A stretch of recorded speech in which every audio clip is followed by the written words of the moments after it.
खबरों में आगे बढ़ते हैं। सांची में विश्व प्रसिद्ध 2 दिवसीय महाबोधि महोत्सव की शुरुआत हुई।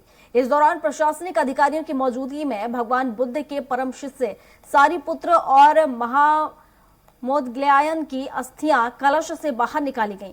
बुद्ध धर्म से जुड़े विद्वानों ने अस्थियों की विशेष पूजा भी की। इस विशेष पूजा अर्चना के दौरान देश विदेश से बौद्ध धर्म के श्रद्धालु भी मौजूद रहे। कार्यक्रम में शामिल हुए विद्वानों ने भगवान बुद्ध के शांति के संदेश को जीवन में आत्मसात किए जाने की प्रेरणा दी। इस अवसर पर श्रीलंका महाबोधि सोसाइटी के चीफ बानगल नायक थेरो भी मौजूद रहे।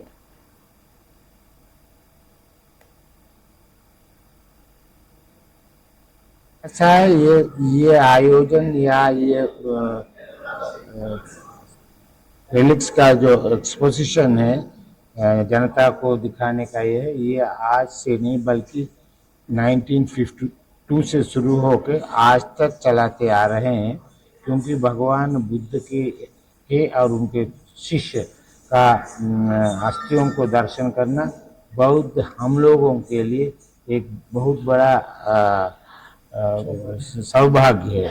इसलिए हर साल धातुओं को बाहर ले आकर पब्लिक को दिखाने के लिए इंतजाम किया है। हमारे लिए बहुत सौभाग्य का विषय है कि हमारे प्रदेश में ऐसे अद्भुत चीज़ें रखी हुई हैं जो भगवान बुद्ध के जो सबसे शुरुआती पहला जो जिन्होंने श्रवण किया उनके प्रवचन को, उनके जो प्रथम शिष्य 5 शिष्य हुए, उनमें से 2 महामोदग्लायन और सारिपुत्र, इन दोनों की अस्थियां यहाँ पर विराजित हैं और उनके दर्शन हमें वर्ष में एक बार हो जाते हैं।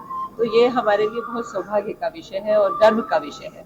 सांची के और आसपास की जितनी भी जनता है उसको जिस तरह एक तरीके से अपना स्वयं की निधि मानती है और उसके ऊपर उसकी रक्षा के लिए व्यक्तिगत रूप से तत्पर रहती है, यह भी हमारे लिए बहुत सुंदर विषय है।